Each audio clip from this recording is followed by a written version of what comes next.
Shalom, my brothers and sisters out there, Messianic Lamb Radio family. This is your host, Joseph Israel, and you are tuned in to the Kingdom Road Radio Show. We had a little technical difficulty, but we should be right back on track. There we go. We're on. I hear the feedback now. Okay, great. Glad to be here today. What a blessing it is. And I feel like starting with the Psalms. Let's see here. Let's go to Psalms 100 and give thanks. Yeah, what a blessing it is to be here today. Make a joyful noise unto Yahweh, all you lands. Serve Yahweh with gladness and come before his presence with singing. Know you, the Elohim, the Yahweh, he is Elohim. It is he who has made us and not we ourselves. We are his people and the sheep of his pasture. Enter into his gates with thanksgiving and into his courts with praise. Be thankful unto him and bless his name, for Yahweh is good and his mercy is everlasting and his truth endures to all generations. That includes us, my brothers and sisters, as part of those generations. Amen. So today I'm very excited because I have a special show. I have a very special guest here with me, actually at my house, and someone who I played his music on my show. Pretty much one of the only other artists I've played besides myself on my show because of his heart condition and the music that comes from his heart. Here, get a little closer, brother, to the microphone. So yeah, I would like to share with you all today that I have Brother Kerry Alexander here in this studio with me. Say hi, Kerry. Hello, how are you all doing? Yeah, so this is a blessing, and I'm gonna do a little interview with Kerry and allow him to share some of his insights. And if you don't know much about Kerry Alexander, by the end of this show, you will definitely know about Kerry Alexander, and he's someone I see as an elder and someone who I look up to in many ways as a believer, and someone who has walked this path a lot longer than me, and so it's an honor to have him today here. And also he's my brother and a great friend, and so just a great, well-rounded individual. Glad to have you, Kerry. Same to you, brother. You're a really great friend of mine, and I really am excited to get a chance to talk with you today and share my faith and my belief with you. And I just think that this brother, he's always very positive, always very loving and very, very kind to me, and I have deep respect for him. And thanks, brother. Yeah, you're a great guy and genuine is what I like to say. You know, you don't meet too many people that are, you know, they like to talk the talk, but you don't see a lot of genuineness behind their walk. So, well, my parents taught me to be genuine. You know, yeah. My mom and dad, they were really just real, and never fake. You know, that really helped me. So when I found the Torah and the truth, that just came with it, I guess. You know, I'm thankful that comes through though.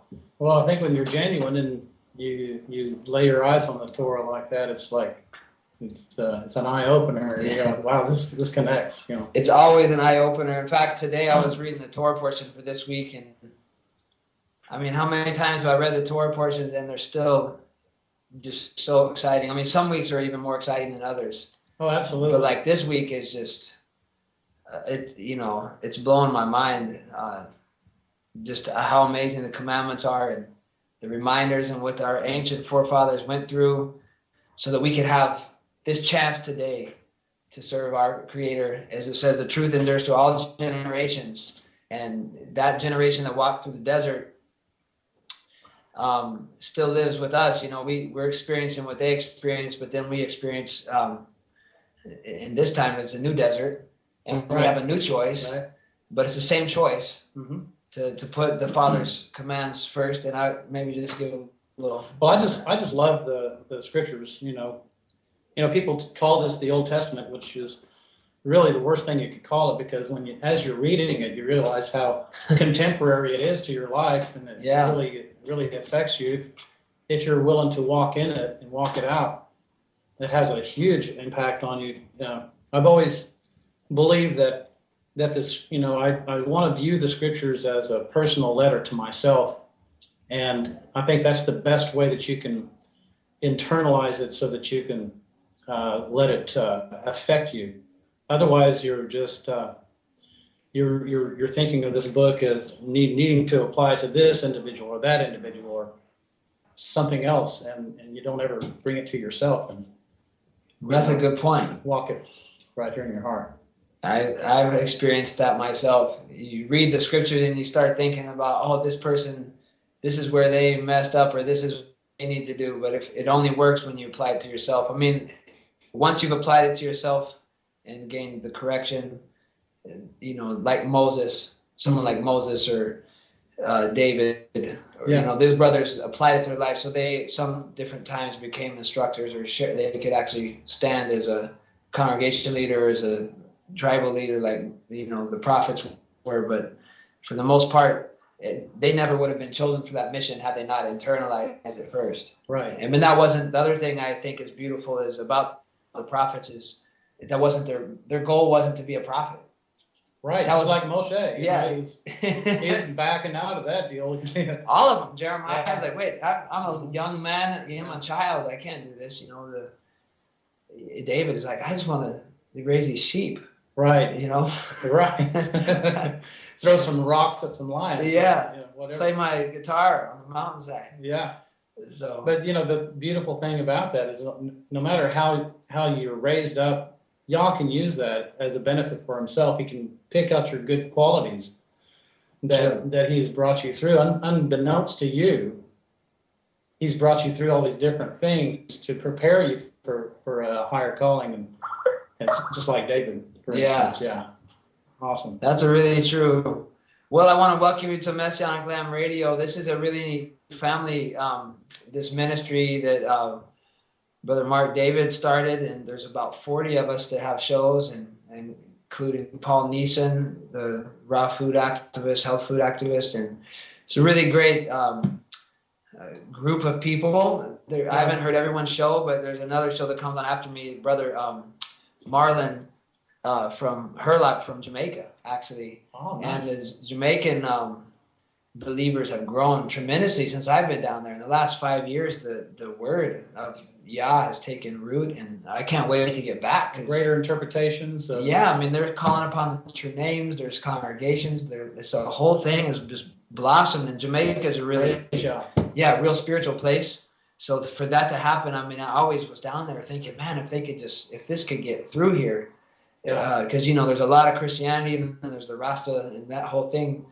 But it's a lot of lies with those different walks of faiths. You know, they've been deceived, but now the truth will bind people together. Bring them back together, you know, yeah. That's the great thing about that. So, you know, there's a lot of different people in here. One thing I like about this station, though, is that, you know, there's a disclaimer that says they're not responsible for what we give on this show today. Mm-hmm. Not that you know, the owners of the station aren't saying they agree with every single point that I bring out or every single point that anyone else brings out. And there's people that, you know, from a lunar. There's one brother on here, I don't know exactly what show it is, but it's a lunar Sabbath brother. Mm-hmm. You know, and I personally am not a lunar Sabbath person. I don't think that makes any sense to me. But I've actually looked into it, and I can see where someone could get that if you didn't apply certain things to the word. But the beautiful thing is that they want the differences to be on here, is what I'm saying.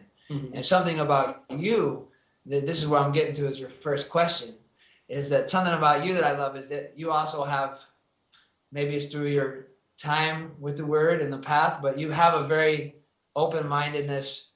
You have a very strong conviction, first of all, and also an open-mindedness to accept others that are slightly different in some ways. Like for myself, I say Yahweh, mm-hmm. But you say Yahuwah. True. But that's never been an issue between us. And I would just like maybe for you to, you know, explain. Obviously, you can share why you understand it's Yahuwah, and then Absolutely. Why it's okay for you associate with brothers like me to say Yahweh. You know. Well, I'm glad you asked me that, because it's just like, you know, on my first CD and on my second CD, on the inside, I kind of go through this and I explain it. But, you know, I understand that first of all, the pronunciation of his name has been so far removed from us for so many years and centuries because of what the elders of the Yahudim have treated it. But it's still a beautiful thing because everybody they're sincerely searching and wanting to know what his name is. Right. And I am not in conflict with my brother Joseph just because you have a different way of pronouncing it. I think the most important thing to understand about his name is that in ancient times, the name was actually carried around as a banner. They either put it on a flag or they put it on something. And these 4 characters were waved around because it is actually telling a story of what the Messiah is supposed to do for us. Wow. And that's really what the name's all about, to get this message and this understanding. And so when they found these characters carved on the cave walls and this ancient paleo Hebrew, pictograph Hebrew, it's really an eye-opener to understand that not only is the name beautiful, but it has a story behind it. And it talks about the Messiah coming forth and his pre-existence with the Father, and when he came here to be as a man and to die, he couldn't have died unless he became a man. Right. And so he had to shed his esteem in order to even be here to die. To come in flesh, right? Yeah, for our benefit. So, and as you look into the scriptures, you see that is the main theme that runs throughout the entire scriptures from cover to cover. Beautiful. And then the deeper you get into it, into the Hebrew, it doesn't change. So will you explain the characters real quick in a short form? I'll try to do as quick as I can. The Yod, the first letter is like a Y. Right. And it's called, in ancient times, it's called a Yod. In modern times, they call it Yod. But Yod means hand. Uh-huh. And if you look at this character here, it looks like an open hand. Right. So it's a picture of the, it also means, in this, it means father. It also means work. And it works, yeah. And so the next character beside that is a hay. And in ancient Paleo time, the hay was characterized by a stick figure of a man. So we have the father by his right hand. He sent his son. The man. He sent the man, the one that's talking about in Ezekiel chapter 1. The man, the one of great esteem. But even at that, the son said that the father is greater than he. Right. So we have to place, according to what the scriptures say about him, we have to place him in the right context in order to understand who he is and right, what kind of esteem he holds. It's not as great as the father's, but it's great. Yeah, if you think about how great it was for him to be in the bush speaking to Moshe, right, and his very words just went out, and it caused all the people to fall on their face and say, Moses, you go up. We can't handle this anymore because it's just too powerful for us. Right. That shows you how awesome he is as an esteemed malach. The messenger. Messenger. Right. Hebrew is malach. Right. And it just means messenger, and that's where King James gets the word for angel. Right. But angel is a terrible translation for that because, it brings up pictures of, Greek mythology and that kind of thing. Well, people doesn't tell you what their job is. Right.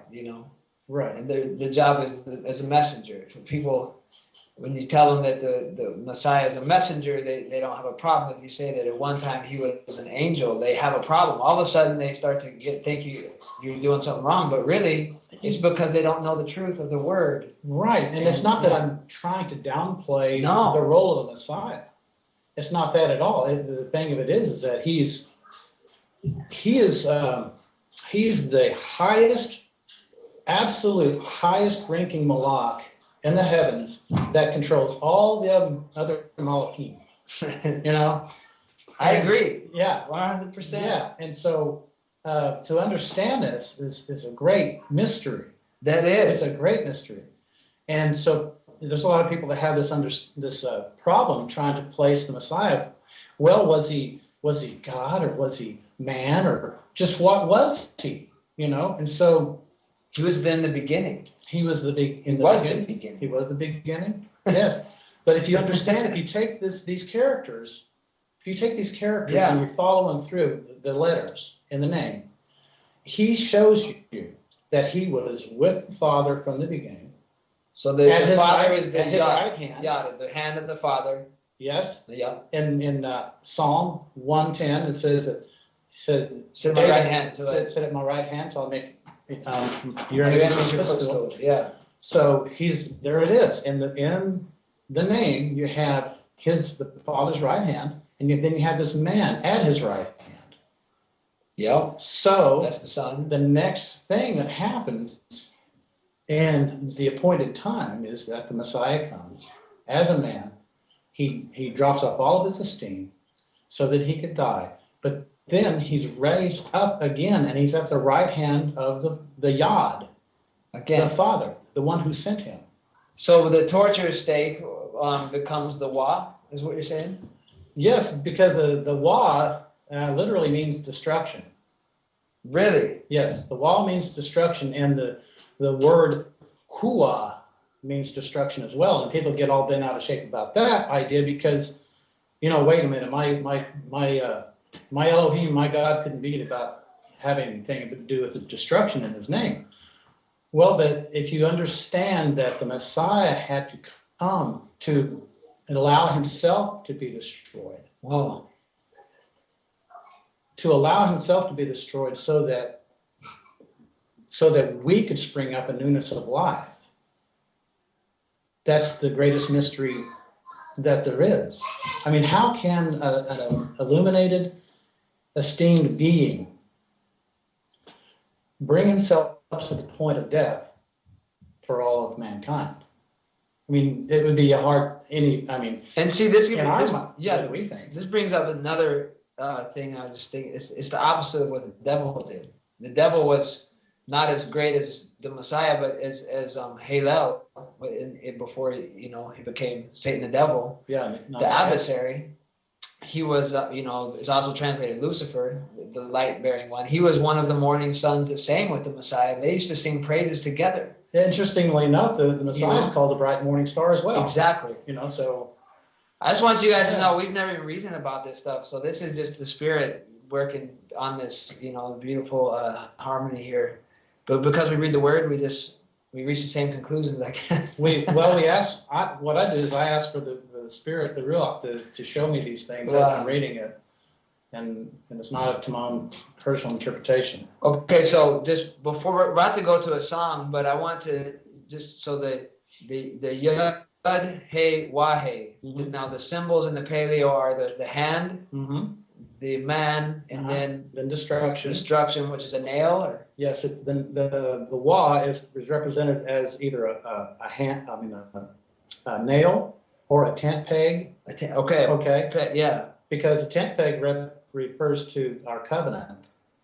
Okay. Right? Covenant. We're firmly grounded, in Him because of what He did for us. Yeah. Okay. And so then there's that. But then he raises up again. So the death and resurrection of the Messiah is in the name Yahweh, Yahuwah. Yes. And it's so let me just read something to you real quick that the Messiah says about himself. He says, Revelation 1,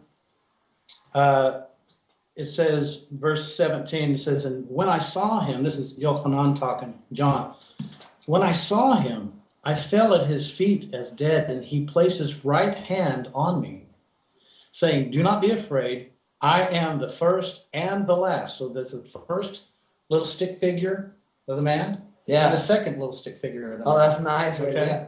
And so then he says, and I am the living one, which is the first esteemed stick figure of the man that's been with the Father, from whom knows when. I'm not going to even try to tell you when. But it says then, and I became dead, and see, I'm living forever and ever. So he just declared to you what his name is. Wow. He just declared to you what his name is, because over here in verse 8 it says, I am the Aleph and the Tav, the beginning and the end, says Yod He Waw He, Right. who is and who was and who is to come. So that's the essence and the core meaning of his name. Beautiful. Well, Carrie, that's a beautiful teaching, and I love that. Let's see here. Yeah, so we have a song we're going to play of yours, and it's actually another thing that I wanted to talk to you about, but it's this song. I just really like it. It's called Too Long in the Sun. Okay. It is not meaning sunburn, like I got sunburned today, Right, so it's too long in the sun, but it's a different kind of sun. Yeah, so this concept of Too Long in the Sun, your songwriting is really great, first of all. Well, thank you. And the way you communicate. But we give people a short little breakdown of what Too Long in the Sun, is about. Okay. Well, it's like let me just bring you to the scripture that helps me gather my thoughts here. But in Jeremiah chapter 16, it says, and this is really what I got the idea from the song from. It says, O Yahuwah, my strength and my stronghold and my refuge. In the day of distress, the Gentiles shall come to you from the ends of the earth and say, our fathers have inherited only falsehood, futility, and there is no value in them. Okay, so that spoke to me in a mighty way, because I understood that I have all these different things in my life that I thought, I believed, I thought I understood, passed down from my parents. Okay?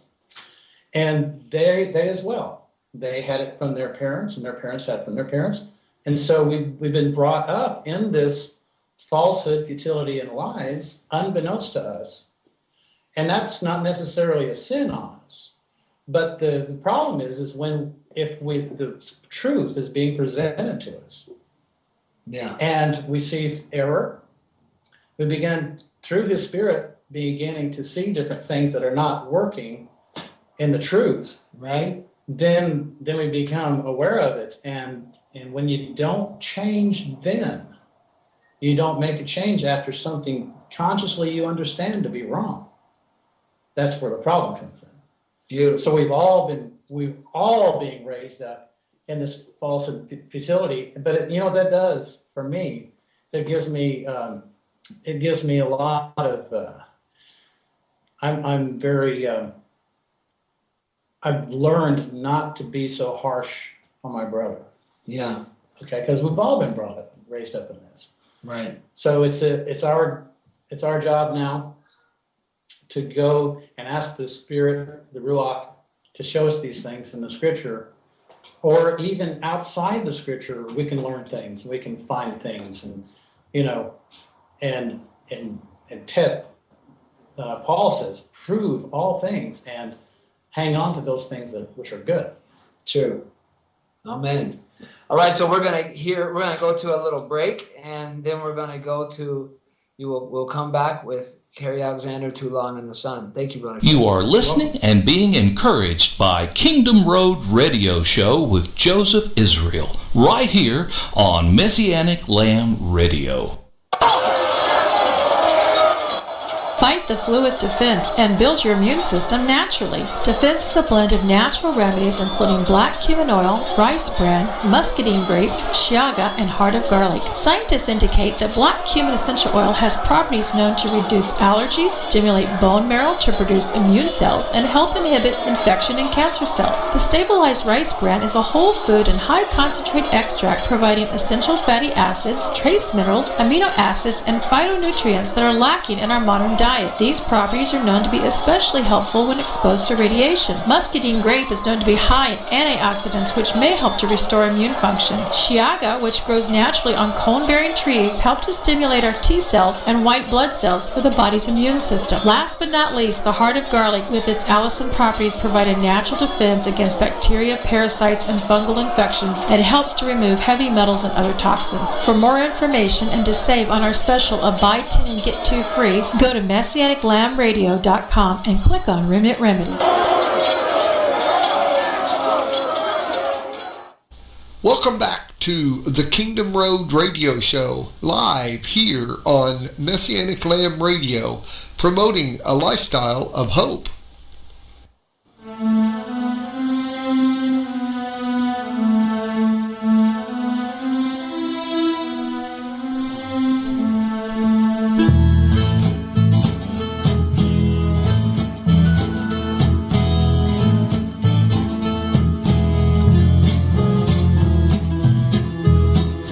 Fathers inherit futility, falsehood, error, and iniquity, blinding their children through the centuries. Now the veil is on our eyes. We think that we're worshiping a holy king, think we're told the truth about everything. Satan has a plan to make us turn and sing our praises unto him. We've been too long in the sun, now it's burning every.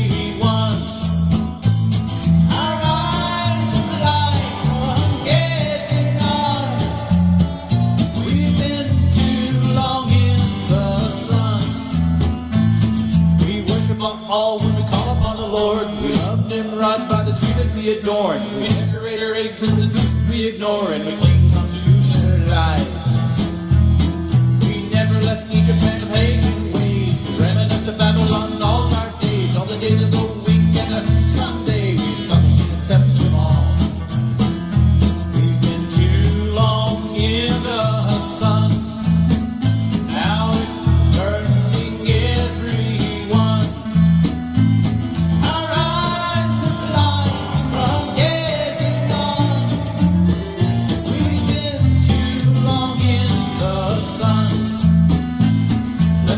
Fall down on you and me. Let the truth cloud be covered by a raging sea. Let Torah truth take us all safely to Messiah, we will be free. Let him wash away tradition and all our lies, away our guilt and our wicked ties. Give us what we need to open our eyes, and the real Messiah we will see. We've been too long in the sun, now it's burning everyone.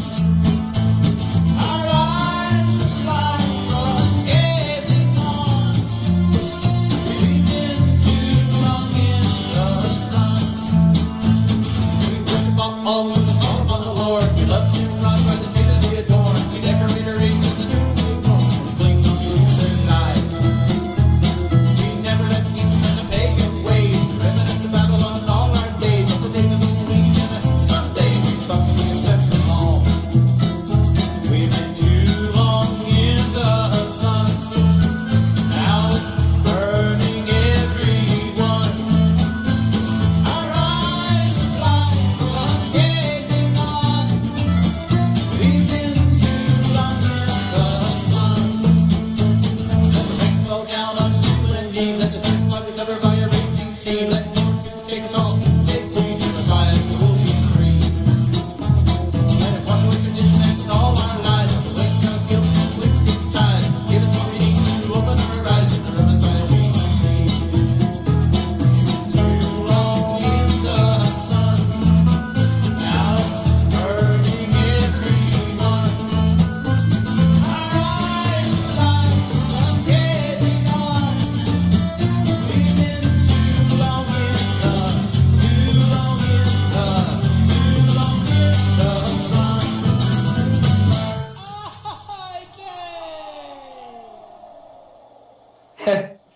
I love that laugh at the end, Brother Carey. So yeah, we were just talking about what song was playing, that, you know, even though there's a lot of fire, so to speak, against the pagan customs and the holidays that we were actually brought up in, and have actually been infiltrated into our society, and people don't know it. But I like what you were saying, that you don't want to make people feel bad. You're not trying to judge any individual, but it's actually the concepts that we have to break free from in order to obtain, like it says here, a lifestyle of hope and happiness and a positive life. How can you live a positive life when everything around you is worshiping creation instead of the Creator? You know? So. Well, it's just like, you take Christmas, for example. Yeah. That is I guess a feast day, if you want to call it, that literally holds you in a state of bondage, because you think that you have to perform these things in order to be a part of the world. Right. And it's a real trap, because it was never designed for us. It was not by the Almighty. He never designed that for us. Everything He gives us is pure, it's free, it's without that type of a guilt. Yet people are amazed when they come to Sukkot or Pesach, and they realize how, it's so different than anything else, but how amazing of a time it is. But then at the same time, how lack of anything material that you need. There's a few things like for Pesach you need, and everything's provided, but it's not about giving gifts. It's not about anything but fellowship in the Spirit.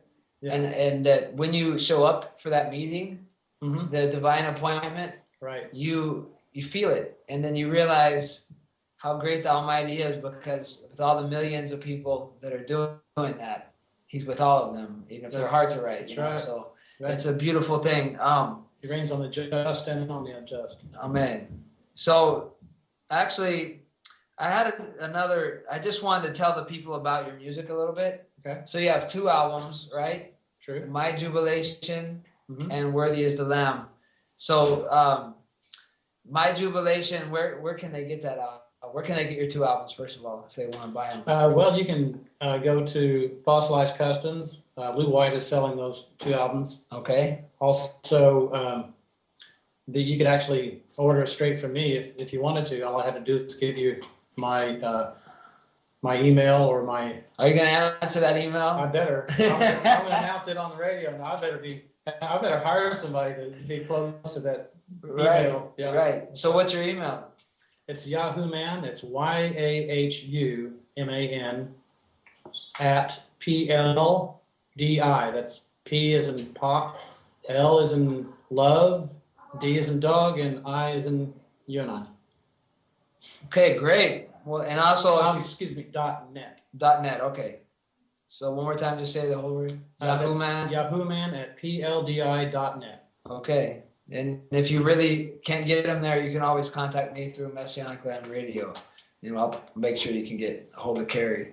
All right. So how long ago did you start walking the path of the Torah lifestyle? It was probably, well, I had to say right about the time my firstborn son came around. Okay. I started looking into the Sabbath and keeping the commandments. I had a brother come into this place. It's called the Jesus Light Club, and we were all worshiping on Sunday at that time. And he comes into the place. We invited people to come and play guitar, right? Yeah. To fellowship and praise and all that. Well, here comes this guy named Evan Smith, and he's wearing a long black overcoat. He's got his black guitar case. He's got a black hat on and sunglasses. And I'm thinking, well, what's this guy going to do? Is he going to pull out a machine gun out of his guitar case? Yeah. And blow us all away. No, he came up and he said, did you know that the Sabbath is Saturday and it's not Sunday? And I said, well, cool. You want to play guitar now? That's about as far as I wanted to take it at the time. But that little thing right there caused me to start looking and checking. Wow. Checking the scriptures to see, first of all, if I'm supposed to keep the commandments or if it's something that's done away with. I really had to get a handle on that. Right. Because if I could prove that the commandments are supposed to be kept, which honestly, it's not hard to prove that out of all the different times he says that. I mean, hundreds and hundreds and hundreds of times he says it. Yeah. Yes. But, of course, we have these blinders placed on us to try to, turn Just it like this the way, holidays, turn it that way. yeah. So, but I started keeping the Sabbath, started my family started keeping the Sabbath, and then later on we learned about the feast days through a gentleman named Bill Inch. we would go there, excuse me, we would go there and fellowship and do scripture studies, and he shared the feast days, and of course the lie placed on the feast days is that they're hostile towards you and they're against you and that you're in bondage and all these kinds of things. Well, to the contrary, I've never felt that at all, ever. It's the greatest time of the year. It is. It's beautiful. And it's so prophetic. It all talks about the Messiah, every bit of it. I'd like to, throw something at that too, that argument that, the Torah is bondage. I mean, let's just go back historically, as your son Nick was saying, these things have been taken out of context. Let's go back into the context. Here's a nation of people that's been in slavery. They were taken out of slavery by a loving and just creator who had promised their forefathers these things. And obviously everything that was going on in the greater scheme is a type and example of the universal redemption of the entire human race, not just the tribes of the direct descendants of Abraham, Isaac, and Jacob, but they intend this true redemption, this true exodus will, cover every nation, every tongue and tribe, any person, individual that desires to be a part of it. But as they were taken out of slavery and bondage and oppression, why would they accept with love and excitement that they would accept another oppression? So this was actually to their freedom. Right. And it's just like if you don't have a moral code, which we already have within us, we know right from wrong already. It's already embedded in us, but people can remove that. Right. Or they think they can. You turn against it. And then, just say there is no freedom without rules. And like I was reading in our study last week that Paul brings out, unless you play if you're going to go into a game of sports, unless you play by the rules, you won't win the game. You'll get disqualified. If you foul out of the basketball game, you're going to go sit on the bench. And that's so easily accepted by the masses. Yeah. Why is it so hard for us to accept it in a spiritual sense and believe that the creator of all the universe would expect us to follow a certain code of rules? It just doesn't. It doesn't jive with my understanding. And then the whole thing that it's all hinged on, is the churchianity rings. Is the same thing that we're saying. Still, it's all the Messiah. Right. But what happens is we realize that we fall short of the commandments, and that we need the atonement because we inherited sin. Right. We inherited a weakness to our moral fabric, which was actually created and perfected, in the divine attributes of the Creator. Right. We are imperfect people, and that's our problem. That is our problem. But He gave us a standard to go by and to try to follow. So you don't lower the standard. You don't lower the standard. It's like this. We have this lake out by our area. It's called Lake Overholser. Yeah. And they checked the mercury level of the water, and the mercury level was at its limit to what they could be piping this water to all the citizens. Well, so instead of waiting and trying to let the mercury level, doing something to drop the mercury level, they just raised the level of the acceptance. To pollute, and they just go on hurt the people. Polluting. And so that's really what they're doing in church. Exactly. Yeah. Exactly. But the thing is so by you keeping the commandments, me keeping the commandments and walking the Torah life, we're not saying that we don't need the Messiah, that we can do it on our own. What we're saying is because of what the Messiah has done. That's right. That's right. Let's live for Him. You know what it says in John. It says John 1. It says is that he who says that he loves me and breaks these commandments is a liar. That's right. That's as straightforward as you can be. But on the other hand, the Messiah says that his commandments are, not a burden.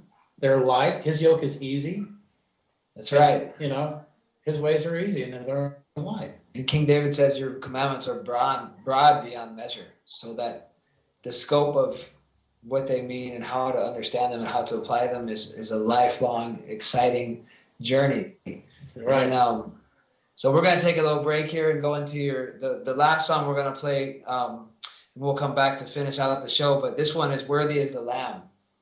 And I play this song a lot at our, at Sukkot and stuff. I just love this song. Played it at Passover. This song really can bring me to tears, And this is actually your second CD title, and That's true. So, well, it's another picture of the Messiah approaching, the Father, right? And taking the scroll from his hand, and then him being considered worthy in order to open the scroll. I mean, if those types of things don't help you understand the role that the Messiah has versus the role that the Father has, it becomes very apparent when you see those types of things start. We have to use the scriptures to help us understand who the Messiah is. Yes. And what his role plays. Very true, Kerry. Speaking the truth, and I love it. The light of Zion, Kingdom Road. Redemption time has come, Kingdom Road.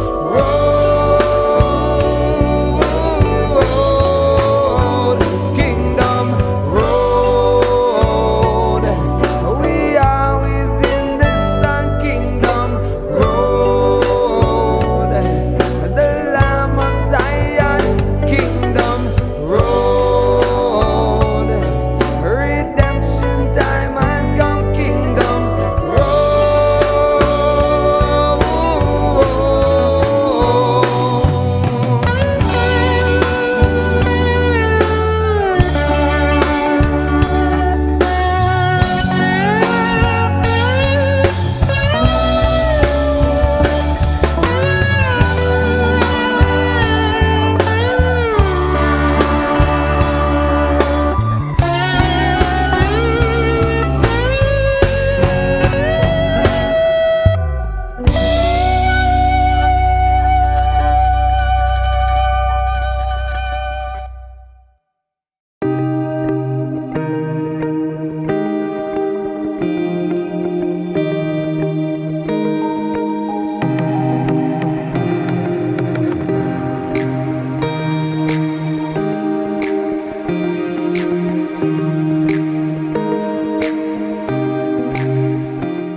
Hi, you're joining us from Health from the Inside Out, and today we are going to take a look at the medicinal uses of the curry plant, but also some other things about it.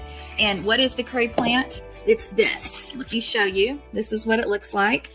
It's an evergreen plant, and it's not the curry the mixture of spices. It's not that, but it is a member of the daisy family, and it's related to marigolds and dandelions and tarragon and chamomile and stevia, and it's actually a Helichrysum italicum, and you can grow them safely around kids and pets. It's not going to hurt anything, and it's known as curry because of the smell. The smell is very similar to that curry powder that's made up of other spices, but it's not related to the curry tree.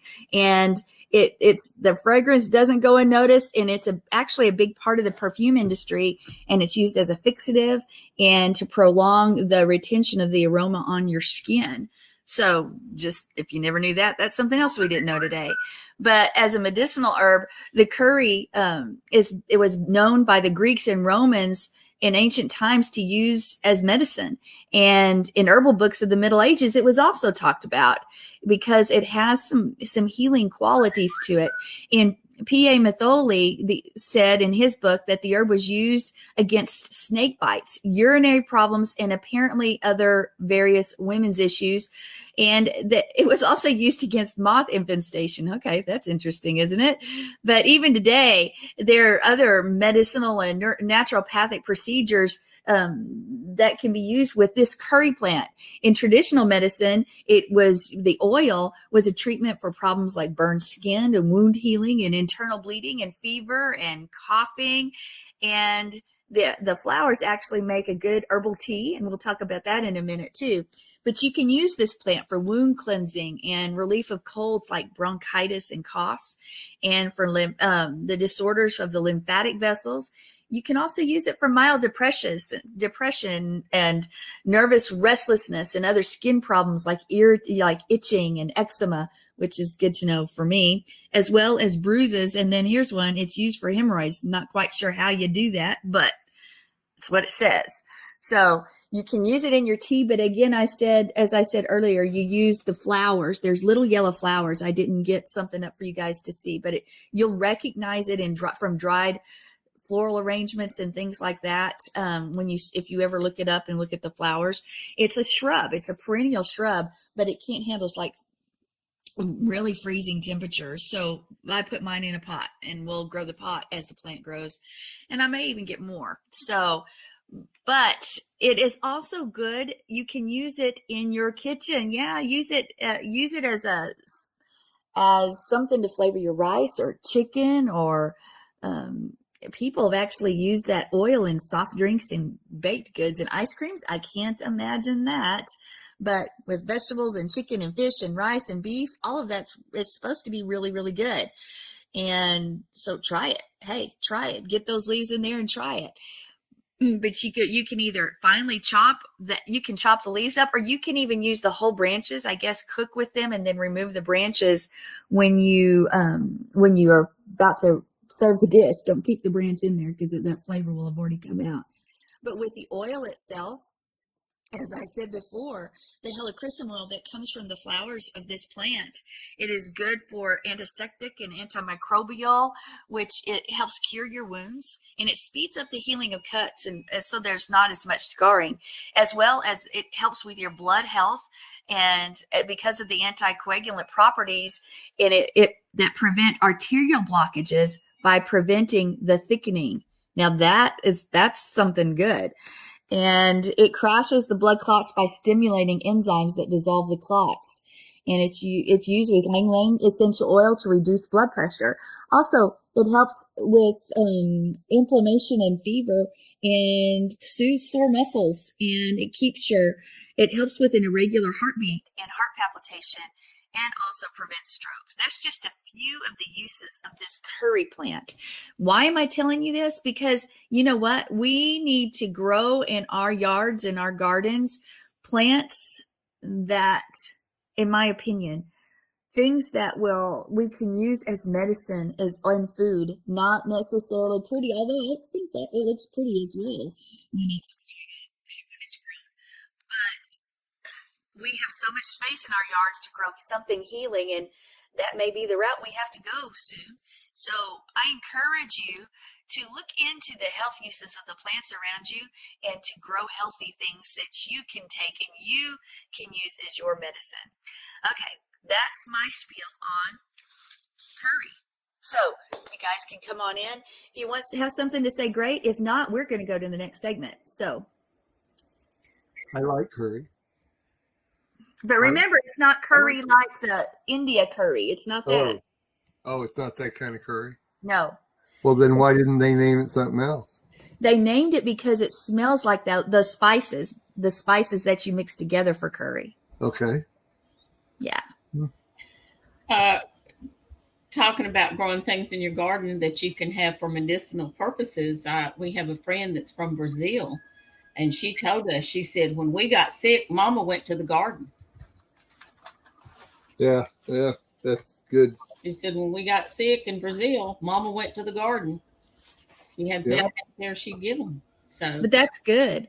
I bought a little startup of St. John's wort and paprika because they all have medicinal uses that they all grow as bushes. So I got to figure out where and how to take care of that. But my sister and I are really working between the two of us on having, we do the garden thing with the vegetables, but also to have things and plants and flowers that we can use for healing purposes. It's very important to us. It's in this day and this hour. So, that St. John's wort, people over here, what do they have, that thing that chills you out? I don't remember the name of it, but it's something they give you for your nerves and stuff.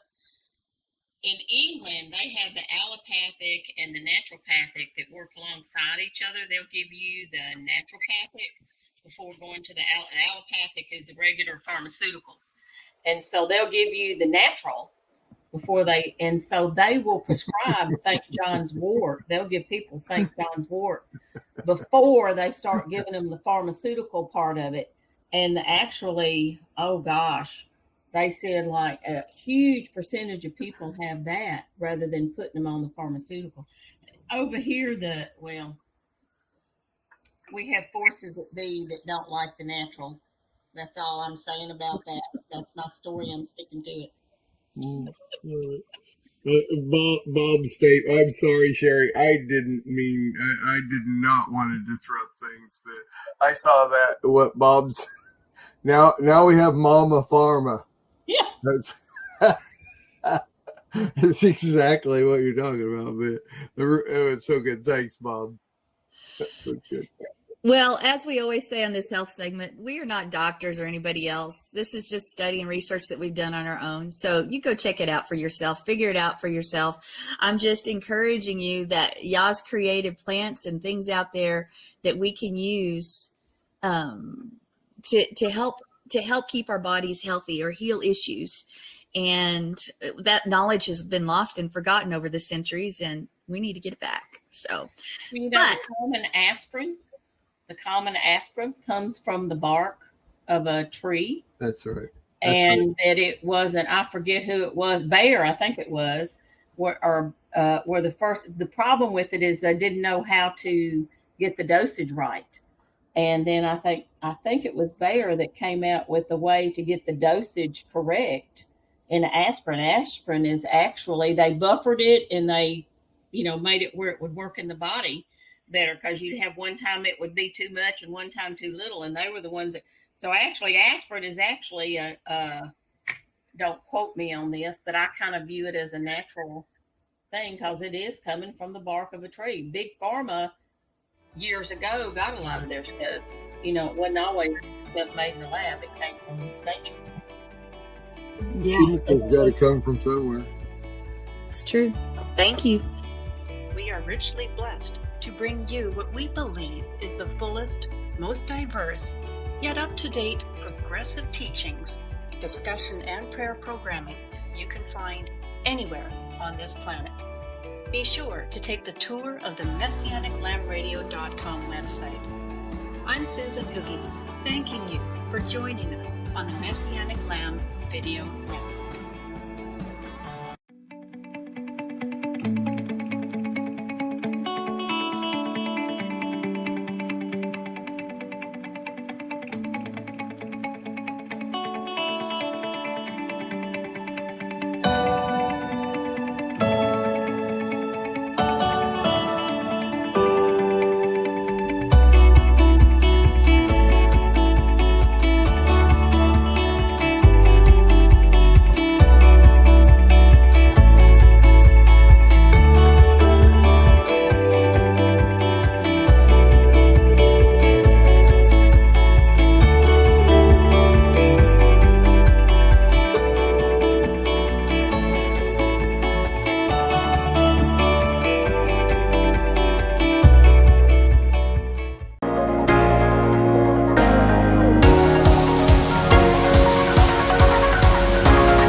we are richly blessed to bring you what we believe is the fullest, most diverse, yet up-to-date progressive teachings, discussion, and prayer programming you can find anywhere on this planet.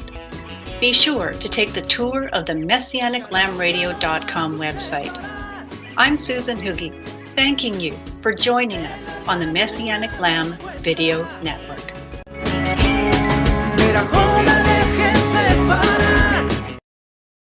Don't go away, your show will start after a brief pause.